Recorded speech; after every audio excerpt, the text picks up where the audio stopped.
Sappiamo che il problema dell'occupazione giovanile è uno dei problemi principali del nostro territorio, ma non solo, a livello italiano, a livello europeo. D'altra parte abbiamo necessità di ripensare il modo di fare impresa dopo il periodo della crisi.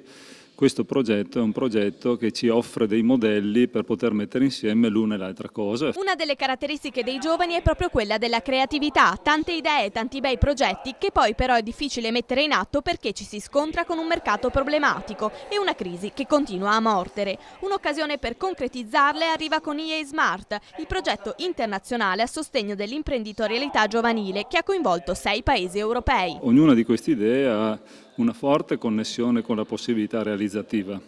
A noi spetta di favorire questa connessione anche mettendo assieme soggetti diversi che possano trasferire competenze e creare sinergie. 6 i finalisti della competizione che mette a confronto le diverse start-up gestite da giovani. EA Smart è solo una delle tante iniziative che la Regione dedica al mondo del lavoro. Abbiamo portato avanti contestualmente, soprattutto negli ultimi tempi, delle iniziative che miravano a creare nuove competenze e a favorire lo sviluppo delle imprese, soprattutto chiaramente delle imprese che